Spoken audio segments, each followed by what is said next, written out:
Hi കൂട്ടുകാരെ, welcome back to വീടിന്റെ മധുര channel. ഇന്ന് ഞാൻ വന്നിരിക്കുന്നത് 5-ലെ തന്നെ ക്വസ്റ്റ്യൻ പേപ്പർ ഒന്ന് ഡിസ്കസ് ചെയ്യാൻ വേണ്ടിയിട്ടാണ്. നമ്മൾ ഒന്നും രണ്ടും പ്രവർത്തനങ്ങൾ നമ്മൾ ചർച്ച ചെയ്തതാണ്. ഇന്നത്തെ വീഡിയോയിൽ അതിന്റെ ബാക്കിയുള്ള പ്രവർത്തനങ്ങൾ ചർച്ച ചെയ്യാം. വീഡിയോ ലെങ്ത് കൂടുന്നതിനനുസരിച്ച് ക്വസ്റ്റ്യന്റെ എണ്ണം വെട്ടിച്ചെടുക്കാം. പിന്നെ 7-ലെയും 6-ലെയും മുഴുവൻ ഞാൻ ചെയ്തിട്ടതാണ്. അപ്പൊ നിങ്ങളുടെ കൂട്ടുകാരോടൊക്കെ ഒന്ന് പറയാം. ഓക്കെ ആണല്ലോ? എങ്കിൽ നമുക്ക് പ്രവർത്തനങ്ങളിലേക്ക് കടക്കാം. ചോദ്യം കണ്ടില്ലേ? ഇനി നല്ലോണം ചോദ്യം അങ്ങോട്ട് വായിച്ചോളൂ, എന്നിട്ട് നമുക്ക് തുടങ്ങാം. മൂന്നാമത്തെ ചോദ്യമാണ് നമ്മൾ ഇന്ന് പരിശോധിക്കുന്നത്. 5000-ൽ താഴെ എത്ര നാലക്ക സംഖ്യകളുണ്ട്? നോക്കൂ, 3-ൽ എ പറഞ്ഞിരിക്കുകയാണ് 5000-ൽ താഴെ എത്ര നാലക്ക സംഖ്യകളുണ്ട്. അപ്പൊ നമുക്കറിയാം 5000-ൽ താഴെയാണ്. അപ്പൊ 5000 പെടില്ല. ഇനി ആദ്യത്തെ 999 വരെ നാലക്ക സംഖ്യ ഉണ്ടല്ലോ. അപ്പൊ നമുക്ക് ഇതിൽ നിന്ന് 999 മൈനസ് ചെയ്യണം. പിന്നെ 5000 അതിനകത്ത് വരില്ല. 5000-ൽ താഴെയാണ് ചോദിച്ചത്. അപ്പൊ 999 ഈ 5000 എന്ന ഒരു സംഖ്യ കൂടെ ചേർത്താൽ 1000 ആയി. അപ്പൊ 5000-ൽ നിന്ന് 1000 കുറച്ച് കഴിഞ്ഞാൽ ബാക്കി എത്രയാണ് വരിക? 4000 നാലക്ക സംഖ്യകളാണ്. 5000 ഉൾപ്പെടുമെങ്കിൽ 4001 ആണ് വരിക. 5000 ഉൾപ്പെടാത്തത് കൊണ്ട് താഴെ ചോദിച്ചത് കൊണ്ട് 4000 ആണ് വരുന്നത്. ഇനി അടുത്തത് നമുക്കൊന്ന് നോക്കാം. 3, 2, 5, 4, 7 എന്നീ അക്കങ്ങൾ എല്ലാം ഉപയോഗിച്ചുണ്ടാക്കാവുന്ന ഏറ്റവും വലിയ 5 അക്ക സംഖ്യ ഏത്? ഏതാക്കണം? 3, 2, 4, 5, 7. ഇത് ഏറ്റവും സിമ്പിൾ ആണ്, എല്ലാവർക്കും ചെയ്യാൻ പറ്റുന്നതാണ്. അപ്പൊ ഇതെങ്ങനെ ചെയ്യുന്നത്? ഏറ്റവും വലുത് ആദ്യം എഴുതിയാൽ മതി. 7, 5, 4, 3, 2. 75,432 ആണ് ആൻസർ വരുന്നത്. ഓക്കെ ആണല്ലോ? ഇനി സി പറഞ്ഞിരിക്കുന്നത് അക്കങ്ങളുടെ തുക 4 ആയ ഏറ്റവും വലിയ 3 അക്ക സംഖ്യ എഴുതുക.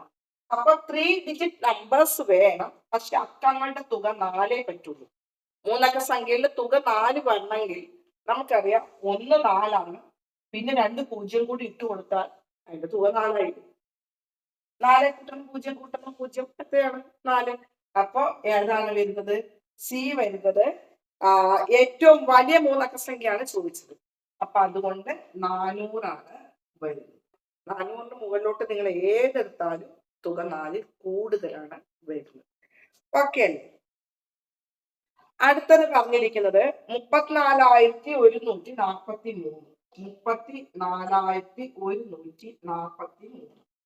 ഈ സംഖ്യകൾക്കൊരു പ്രത്യേകതയുണ്ട്, നിങ്ങൾക്ക് മനസ്സിലായിട്ടുണ്ടാവും. ഇരുവഴി സംഖ്യ, പാലിൻഡ്രോമിക് നമ്പേഴ്സ് ആണ്. ഇതേ അക്കങ്ങൾ ഉപയോഗിച്ച് മറ്റൊരു 5 അക്ക ഇരുവഴി സംഖ്യ ഉണ്ടാക്കാം. സെയിം അക്കങ്ങൾ ഉപയോഗിച്ചുകൊണ്ട് മറ്റൊരെണ്ണം ഉണ്ടാക്കാം. അപ്പൊ ഇത് നിങ്ങൾക്ക് നല്ല എളുപ്പമാണ്. ഇത് വലിയ ബുദ്ധിമുട്ടൊന്നുമില്ല. ഒന്ന് ഇവിടെ തന്നെ കിടക്കട്ടെ, നടുക്ക് തന്നെ കിടന്നു. പിന്നെ എന്ത് ചെയ്യാം? ഈ 3-നെ അതിന്റെ തൊട്ടടുത്തേക്ക് കൊണ്ടുവരിക. ഈ 4-നെ അതിന്റെ പുറത്തേക്ക് കൊണ്ടുവരിക. ഇപ്പൊ നോക്കൂ, 43,134. മനസ്സിലായില്ലേ? ഇത് മറ്റൊരു 5 അക്ക ഇരുവഴി സംഖ്യയാണ്. ഓക്കെ ആണല്ലോ? പിന്നെ അടുത്ത് പറഞ്ഞിരിക്കുന്നത് 4, 6, 7. നോക്കണേ, 4, 6, 7. ഈ അക്കങ്ങൾ എല്ലാം ഉപയോഗിച്ചുണ്ടാക്കാവുന്ന എല്ലാ 3 അക്ക സംഖ്യകളും. അപ്പൊ ഈ അക്കങ്ങൾ ഉപയോഗിച്ച് എത്ര 3 അക്ക സംഖ്യ ഉണ്ടാക്കാം? അതാണ് നമ്മുടെ മനസ്സിൽ ആദ്യം ഓടിയെത്തേണ്ടത്. ഏത് 3 അക്കങ്ങൾ ഉപയോഗിച്ചാലും എത്ര 3 അക്ക സംഖ്യ ഉണ്ടാക്കാം? 6 എണ്ണം. അതിന്റെ ട്രിക്ക് നമ്മൾ പഠിച്ചു. 1 × 2 × 3 6 എണ്ണമാണ് ഉണ്ടാക്കാൻ പറ്റുക. അങ്ങനെ ഉണ്ടാക്കിയ സംഖ്യകളെല്ലാം ചെറുതിൽ നിന്ന് വലുതിലേക്ക്, സ്മോളസ്റ്റ് ടു ലാർജസ്റ്റ്, ആ ക്രമത്തിൽ എഴുതിയാൽ അവയിൽ 476 കഴിഞ്ഞ് തൊട്ടടുത്ത് വരുന്ന സംഖ്യ 476 കഴിഞ്ഞിട്ട് തൊട്ടടുത്ത് വരുന്ന സംഖ്യയാണ് നമ്മളോട് ചോദിച്ചത്. എന്നിട്ട് ഇവിടെ ഓപ്ഷൻ തന്നിട്ടുണ്ട്. ഞാൻ ആ ഓപ്ഷനിലും കൂടെ കാണിച്ച് പറഞ്ഞുതരാം.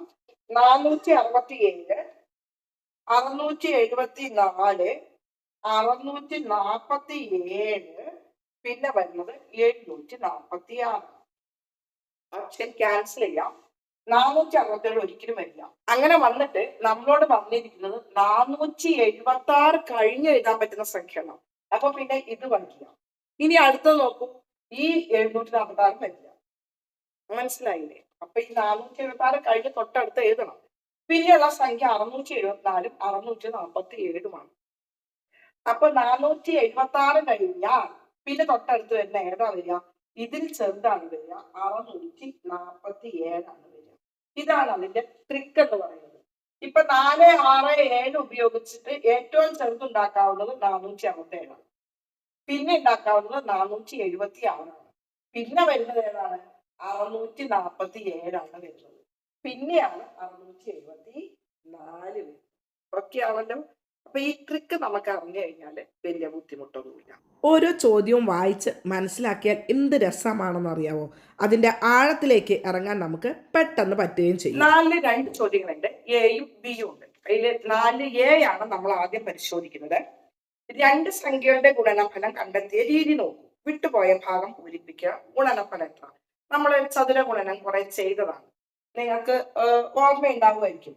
ഏതായാലും നമുക്ക് ഇവിടെ ഒന്ന് നോക്കാം. ഇവിടെ 10ന് ഏതോ ഒരു സംഖ്യ കൊണ്ട് ഗുണിച്ചപ്പോഴാണ് 100 കിട്ടിയത്. ഒരു 0 കൂടിയാണ് വന്നിരിക്കുന്നത്. അപ്പം എന്താണ്? വേറൊരു 10. അപ്പൊ നമുക്ക് ഇവിടെ എന്ത് എഴുതാം? 10 എഴുതി. 10 × 10 100.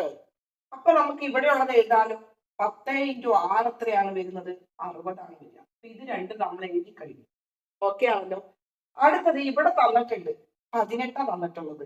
അപ്പൊ ഇവിടെയുള്ള ഏതോ ഒരു സംഖ്യേനെ 6 കൊണ്ട് ഗുണിക്കുമ്പോഴാണ് 18 കിട്ടുന്നത്. ഏതാണ്? നമുക്ക് പച്ചവെള്ളം പോലെ അറിയാം. 6 3 എന്ത് ചെയ്യുന്നത്? 18 കിട്ടുന്നത്. അപ്പൊ പിന്നെ ഇവിടെയുള്ള കണ്ടെത്തിക്കൂടെ? 3 10 എന്ത് വരും? 30 വരും. ഓക്കെ ആണല്ലോ. നമ്മൾ കണ്ടെത്തിയത് കൃത്യമായിട്ട് എഴുതിയിട്ടുണ്ട്. ഇനി ചോദിച്ചത് അവയുടെ ഗുണനഫലമാണ്. ഇതെല്ലാം കൂടെ കൂട്ടിയാൽ നമുക്ക് 208 കിട്ടും. ഇനി അടുത്തത് അതിനകത്ത് തന്നെ ബി ചോദ്യം നമുക്കൊന്ന് നോക്കാം. ഒരു സംഖ്യയെ 17 കൊണ്ട് ഗുണിച്ചപ്പോൾ 2040 കിട്ടി.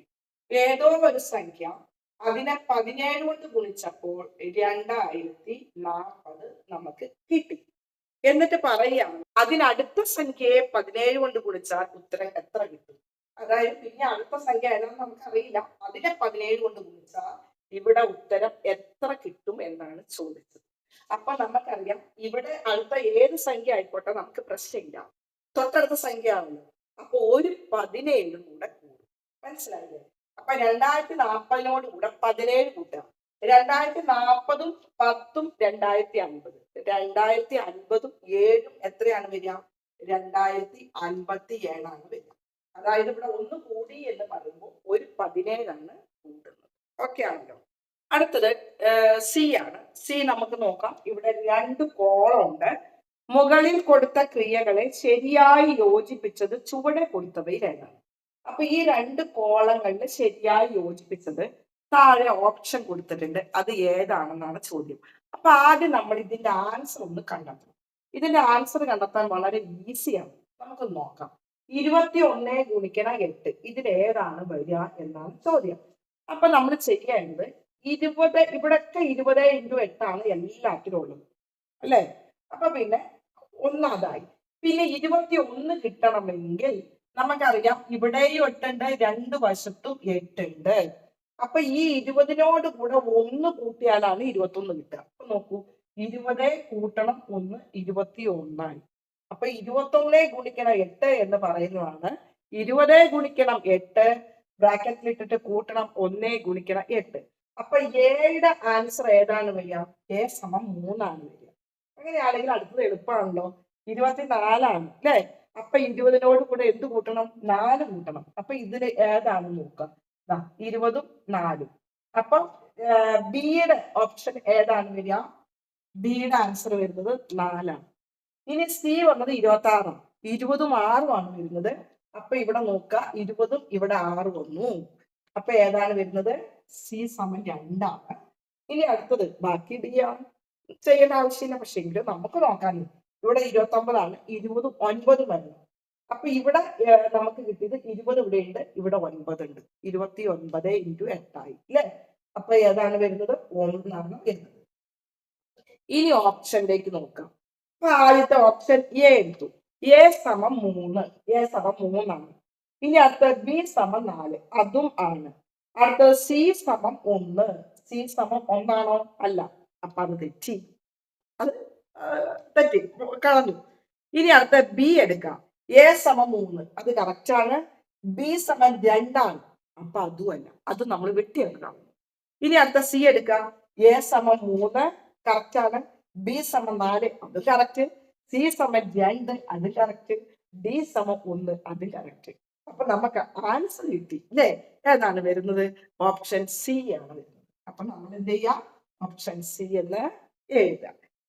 അപ്പൊ നമുക്ക് 4 എ കഴിഞ്ഞു. ഇനി നമുക്ക് 4 ബി എന്താണെന്ന് നോക്കാം. ഓക്കെ, കോൾഡ് പിടിച്ചതുകൊണ്ട് എൻ്റെ ശബ്ദം ഒന്നും അത്ര ക്ലിയർ അല്ല, എങ്കിലും നിങ്ങൾക്ക് വേണ്ടിയിട്ടാണ് ഞാനിത് ഇടുന്നത്. 4 ബി ആണ് ചോദ്യം. ഞാൻ വായിക്കാം. 25 ഗുണിക്കണം 15 സമം 375 ആണ് എങ്കിൽ 25 ഗുണിക്കണം 16 തുല്യം ഏത് എന്നാണ് ചോദിച്ചിരിക്കുന്നത്. എന്നിട്ട് ഓപ്ഷൻ എ ഉണ്ട്, ബി ഉണ്ട്, സി ഉണ്ട്, ഡി ഉണ്ട്. 25 ഗുണിക്കണം 15 375. എന്നിട്ട് ചോദിച്ചിരിക്കുന്നത് 25 ഗുണിക്കണം 16. അപ്പൊ 25 ഗുണിക്കണം 15 375 ആയാൽ 25 ഗുണിക്കണം 16 എന്ന് പറയുമ്പോൾ ഇവിടെയുള്ള 15 16 ഒരു 25 കൂടും. അപ്പൊ ഇവിടെ നോക്കാം, ഇവിടെ 25 കൂടിയിട്ടുണ്ടോ? ഇല്ല, ഇത് ആൻസർ തെറ്റ്. ഇവിടെ 25 അല്ല കൂടിയേക്കുന്നത്, ഇതും തെറ്റ്. ഇവിടെ 25 കുറച്ചിരിക്കുകയാണ്, ഇതും തെറ്റ്. ഇവിടെ 25 കൂട്ടിയിരിക്കുകയാണ്. കറക്റ്റ് ആൻസർ ഓപ്ഷൻ ഏതാണ് വരുന്നത്? ഡി ആണ് വരുന്നത്. അപ്പം നിങ്ങൾ ശ്രദ്ധിക്കണം, ഇത് നിങ്ങൾക്ക് USSനൊക്കെ പ്രധാനപ്പെട്ടതാണ്. 25 ഗുണിക്കണം 15 16 ആവുമ്പോൾ ഒരു 25 കൂടുകയാണ് ചെയ്യുന്നത്. ഇനി അതിലെ രണ്ടാമത്തത് ചുവടെ കൊടുത്തിരിക്കുന്ന ചതുര ഗുണന രീതി നോക്കൂ. ഏതൊക്കെ സംഖ്യകളാണ് ഗുണിച്ചത്? നമുക്കൊന്ന് നോക്കാം. അപ്പൊ ഇവിടെ 300 കിട്ടണമെങ്കിൽ 30ന്റെ കൂടെ ഒരു 0 കൂടണമെങ്കിൽ ഇവിടെ എന്തായിരിക്കും? 10 ആയിരിക്കും അല്ലേ? 10 × 30 300. അപ്പൊ ഇനി 10 × ഡാഷ് ഏതോ ഒരു സംഖ്യനെ ഗുണിച്ചപ്പോ 20 കിട്ടി. 20 കിട്ടണമെങ്കിൽ 10നെ 2 കൊണ്ട് ഗുണിക്കണം. ആണല്ലോ, 10 × 2 ആണ് ഇവിടെ വരുന്നത്. ഇത് നമുക്ക് എളുപ്പമാണ്. ഇനി അവസാനം നമുക്ക് ഇവിടത്തെ കിട്ടണം.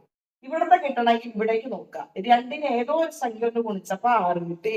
അപ്പൊ 2നെ ഏത് സംഖ്യ കൊണ്ട് ഗുണിക്കുമ്പോഴാ കിട്ടുക? 3 കൊണ്ട്. അപ്പൊ ഇത് 3 ആണ്. ഇനി നമുക്കറിയാം 3 3 9 90 ആണ് വരുന്നത്. എന്നിട്ട് ഇവിടെ പറഞ്ഞിരിക്കുന്നത് ഏതൊക്കെ സംഖ്യകളാണ് ഗുണിച്ചത്? ഏതൊക്കെ സംഖ്യകളാ? 30 കൂട്ടണം 2, 32നെ 10 കൂട്ടണം 3 13 കൊണ്ടാണ് ഗുണിച്ചിട്ടുള്ളത്. ഓക്കെ ആണല്ലോ. എന്നിട്ട് പറയാണ്, സി പറഞ്ഞിരിക്കുകയാണ് ഗുണനഫലം എത്ര?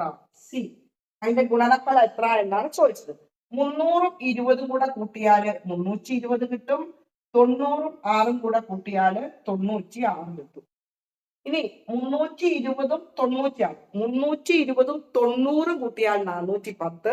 പിന്നെ ഈ 6ഉം കൂടെ കൂട്ടിയാൽ എത്രയാണ് വരുന്നത്? 416 ആണ് വരുന്നത്. ഓക്കെ ആയില്ലേ? തിരിച്ചു കൂട്ടു. 300ഉം 90ഉം 390, 390ഉം 20ഉം 410 416. ഈ രീതിയിലൊക്കെ നിങ്ങൾക്ക് കൂട്ടാവുന്നതാണ്. ഇനി അതിനകത്ത് ഒന്നും കൂടെ പറഞ്ഞിട്ടുണ്ട്. ഡി 49 ഗുണിക്കണം 16നെ ഒരു സംഖ്യയെ അതേ സംഖ്യ കൊണ്ട് ഗുണിക്കുന്ന രീതിയിൽ എഴുതുക. 49 ഗുണിക്കണം 16 ആണ് പറഞ്ഞിരിക്കുന്നത്. നല്ല എളുപ്പമാണ്, നമുക്ക് വലിയ പ്രശ്നമൊന്നുമില്ല. 49 കിട്ടണമെങ്കിൽ 7 ഗുണിക്കണം 7 ആണ് 49, ഗുണിക്കണം 4 ഗുണിക്കണം 4 ആണ് 16. അപ്പൊ ഒരു സംഖ്യനെ അതേ സംഖ്യ കൊണ്ട് ഗുണിക്കുന്ന രീതിയിൽ എഴുതണം. അപ്പൊ നമുക്ക് എന്ത് ചെയ്യാം? ഇതിൽ നിന്ന് ഒരു 7ഉം ഇതിൽ നിന്ന് ഒരു 4 കൊടുക്കാം. 7 4 28. പിന്നെ ഈ 7ഉം 4 7 4 28. 28 ഗുണിക്കണം 28. ഇവിടെ പറഞ്ഞിരിക്കുന്നത് ഒരു സംഖ്യ അതേ സംഖ്യ കൊണ്ട് ഗുണിക്കുന്ന രീതിയിൽ എഴുതാൻ മാത്രമേ പറഞ്ഞിട്ടുള്ളൂ. ആൻസർ ഒന്നും കണ്ടുപിടിക്കണ്ട.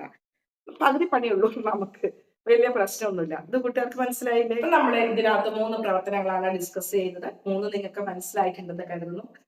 ചോദ്യം എഴുതിയിട്ട് വേണം നിങ്ങൾ ആൻസർ ചെയ്യാൻ. ഓക്കെ, അപ്പൊ നമുക്ക് ഇതിന്റെ ബാക്കി പ്രവർത്തനങ്ങൾ അടുത്ത വീഡിയോ ആയിട്ട് ഇടാം. ഓക്കെ, നമുക്ക് അടുത്ത വീഡിയോ കണ്ടുമുട്ടുന്നവരെ ലവ് യു ഓൾ. ബൈ.